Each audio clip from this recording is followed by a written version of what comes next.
अस्सलामुअलैकुम वरहमतुल्लाहि वबरकातुहू। Welcome to my YouTube channel Afshan का आशियाना। कैसे हैं मेरे व्यूअर्स?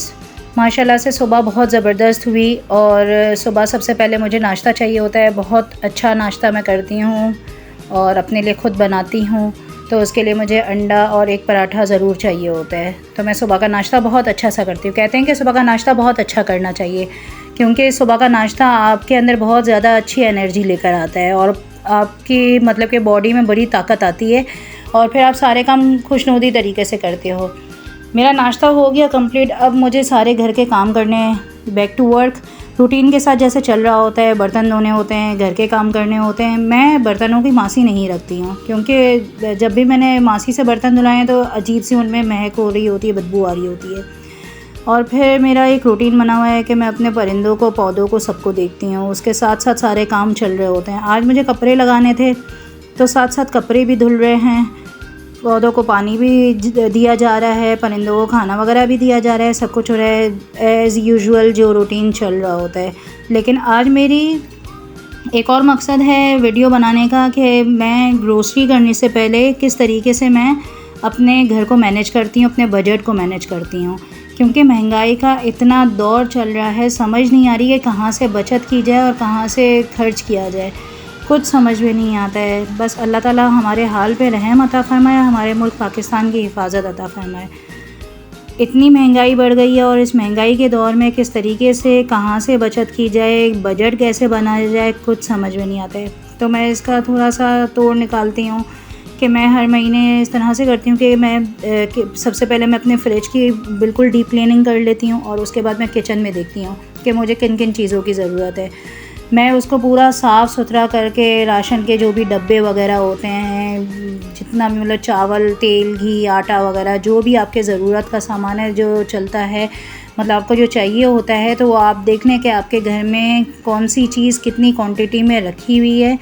क्योंकि हम इस तरह से करते हैं कि बहुत ज़्यादा ले लेते हैं और फिर बजट आउट हो जाता है कि चलो अगले महीने भी चल जाएगा। इस तरह से हम हरकतें करते हैं, तो इस तरह से नहीं करना है। अब अपने रूटीन को बदलें, अपने सोच को बदलें। तो मैं क्या करती हूँ, जितने भी डब्बे वगैरह होते हैं, बॉक्सेस वगैरह होते हैं मसाले के और हर चीज़, मैं उसको महीने के एंड में पूरा ये साफ़ करती हूँ और उसको धो के उसको बिल्कुल सूखा करके रख देती हूँ। और फिर मैं देखती हूँ कि मुझे किन चीज़ों की ज़रूरत है। जिन चीज़ों की मुझे ज़रूरत नहीं होती है मैं उसको स्किप कर देती हूँ और जिन चीज़ों की मुझे ज़रूरत होती है मैं वो लिस्ट में ऐड कर लेती हूँ। तो फिर ज़्यादा तो मैं कुछ नहीं मंगवाती हूँ, क्योंकि मैं बहुत किफ़ायत शुमारी से काम लेती हूँ। क्योंकि मुझे पता है कि ये आजकल जो दौर चल रहा है उसमें इस तरह से मैनेज करना बहुत मुश्किल होता है। और फिर खाना तो हर घर की ज़रूरत है। किचन के बगैर गुजारा नहीं है, किचन की चीज़ों के बगैर गुजारा नहीं है। हर चीज़ आपको प्रॉपर तरीके से भी देनी चाहिए, क्योंकि जो खाने वाला बंदा होता है वो ये नहीं समझता है कि किस तरीके से औरतें मैनेज करती हैं। तो फिर मैं पूरी कोशिश करती हूँ कि किसी को कोई शिकायत भी ना हो और आपका घर भी मैनेज हो रहा हो और उनको टाइम टू टाइम हर चीज़ मिले, यानी कि हर अच्छी चीज़ मिले, खुराक मिले, टाइम टू टाइम हर चीज़ मिले। और ये हमसे बढ़कर कोई नहीं जानता, यानी कि हम हाउस वाइफ हैं तो हमसे बढ़कर इन चीज़ों को मैनेज नहीं कर सकता कोई भी। अगर हमारे जैसे हस्बैंड वगैरह भी अगर इन चीज़ों को मैनेज करना चाहें तो वो भी उनके बस की बात नहीं होती। वो एक दिन करेंगे, 2 दिन करेंगे, उसके बाद वो लोग भी हार मान के बैठ जाते हैं। अल्लाह ताला ने औरतों के अंदर ये ताकत रखी है कि वो अपने घर को किस तरीके से मैनेज कर सकती हैं और हालात का कैसे मुकाबला करती हैं। वो घर और बाहर दोनों को बहुत अच्छे से मैनेज करती हैं। घर, बच्चे, बाहर हर चीज़ को वो मैनेज करके चल सकती है अल्हम्दुलिल्लाह। मैंने यहाँ पर सारे डब्बे धो के अच्छे से खुश कर लिए थे और अब इसको मैं बहुत अच्छे से ड्राई करने के बाद इसको मैं क्या नाम है, टॉवल की मदद से पोंछ लूँगी और एकदम ड्राई कर लूँगी, ताकि और फिर मैं क्या नाम है, जितनी भी जो चीज़ें मेरे पास रखी हुई हैं, जो बची हुई चीज़ें थी, यानी कि जो हैं मेरे पास अवेलेबल, तो मैं क्या करूँगी, इसको मैं बहुत अच्छे से इसको सेट करने के बाद मैं इसके अंदर डाल दूँगी और जिन चीज़ों की मुझे ज़रूरत होगी तो फिर मैं वही चीज़ फिर जाकर लेकर आऊँगी। अच्छा, मसालों के डब्बों के नीचे मैं ये पेपर इसलिए बिछाती हूँ ताकि पूरा महीना, जैसे कि मुझे ये चलाना होता है, मैं रोज़ रोज़ तो नहीं धो सकती ना, तो जो गिरता है और जो भी गंदगी होती है, मसाले गिरते हैं या जो भी होता है, हर किसी के साथ होता है इस तरह से, तो वो फिर पेपर में गिरे वो डब्बा गंदा नहीं होता है। तो इस तरह से मैं इस चीज़ को मैनेज करती हूँ। एक डब्बे में मैं सारे सूखे मसाले भर लेती हूँ और एक डब्बे में मैं सारे खड़े मसाले भरती हूँ। ज़ीरा धनिया मैं पाउडर कभी भी नहीं लेती हूँ, ज़ीरा धनिया मैं साबित लेकर आती हूँ और उसको भून के घर में पीसती हूँ। हल्दी को मैं साबित लेके पिसवा लेती हूँ।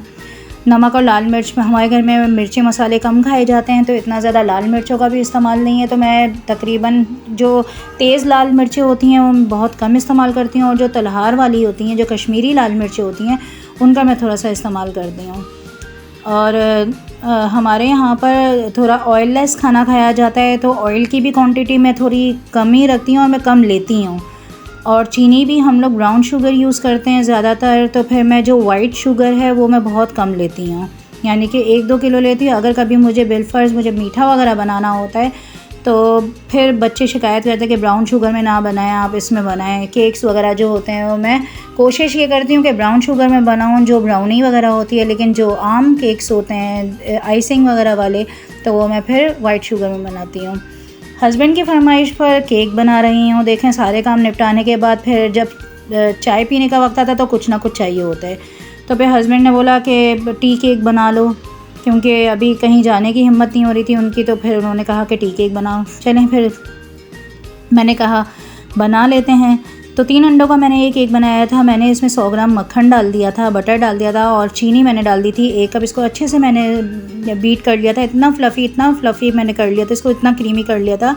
और फिर इसको साइड के जो इसके हैं वो उसको भी क्लियर करती रहती हूँ और फिर मैं बीटिंग करती हूँ। इसकी बीटिंग में जो टी केक्स होते हैं इसकी बीटिंग बहुत अच्छी होनी चाहिए, वरना आपके केक्स अच्छे नहीं बनते हैं। बहुत सॉफ्ट और स्मूथ केक बनते हैं। फिर बहुत अच्छी तरह बीटिंग कर ली। इसके बाद मैंने एक एक करके अंडा ऐड किया और बहुत अच्छे से इसको मैंने बीट किया, बहुत अच्छे से। 3 अंडे मैंने डाले एक एक करके।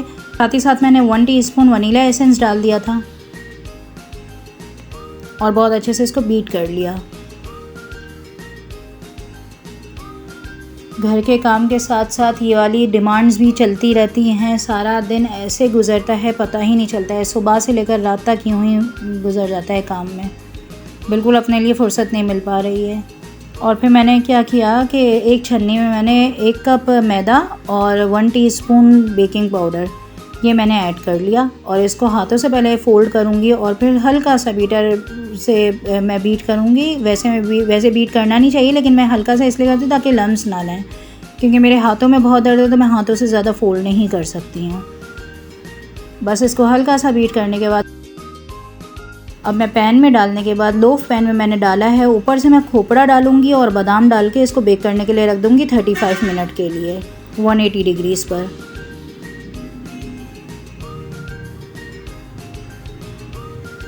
इसके अंदर येलो कलर ऐड होता है, अगर आपके पास हो तो आप ज़रूर ऐड करना। मेरे पास नहीं था तो मैं फूड कलर से थोड़ा अवॉइड ही करती हूँ। और फिर आ गई है सबसे मेन काम कि ग्रोसरी की लिस्ट बनानी है। मैंने अपना किचन चेक कर लिया, अपना फ्रिज चेक कर लिया, अपना सारा सामान चेक कर लिया। अब जो ज़रूरत का सामान है वो मैं उसकी लिस्ट बना रही हूँ और साथ ही साथ ये केक भी यहाँ पर तैयार हो रहा है। केक अल्हम्दुलिल्लाह हो गया था नीचे का। अब ऊपर का थोड़ा सा मुझे कलर देना था, ग्रिल करना था, तो मैंने ऊपर का ग्रिलर ऑन किया और माशाल्लाह से केक बहुत ज़बरदस्त तैयार हो गया। एकदम यमी सा केक और खुशबू भी शानदार खुशबू आ रही थी। और माशाल्लाह से देखें आप, लुक देखें, बिल्कुल 35 मिनट में ये केक रेडी हुआ है और ज़बरदस्त सा हुआ है। बड़ा अच्छा सा केक, स्मूथ और बहुत ज़बरदस्त सा केक बना है ये। अब मैं इसकी कटिंग करके आपको दिखाती हूँ। माशाल्लाह बहुत मुझे डर सा लग रहा था क्योंकि गरम गरम था उस टाइम पे, मुझे ये आपको कट करके दिखाना था। ज़रूर आप लोग ये ट्राई करना, बड़ा ज़बरदस्त सा टी केक बनता है और ये लो बजट में बना है। 300 में 500 ग्राम्स ये केक बना है। देखिए 5 केक, ये 100 ग्राम 100 रुपये का बाहर मिलता है और ये मैंने 500 ग्राम घर में बनाया सिर्फ 300 रुपये में। माशाल्लाह से केक का लुक देखें, इतना सॉफ्ट एंड स्मूथ था और मज़ेदार चाय के साथ फिर हम लोगों ने बड़ा एंजॉय किया और हस्बैंड की भी विश पूरी हो गई। ये देखें, ये शाम का मंज़र है माशाल्लाह से। बस ये असर का टाइम ख़त्म होने पर है और मगरिब का टाइम शुरू होने पर है। उम्मीद है आपको मेरी ये वीडियो अच्छी लगी होगी। मुझे दुआओं में याद रखिएगा। अल्लाह हाफ़िज़।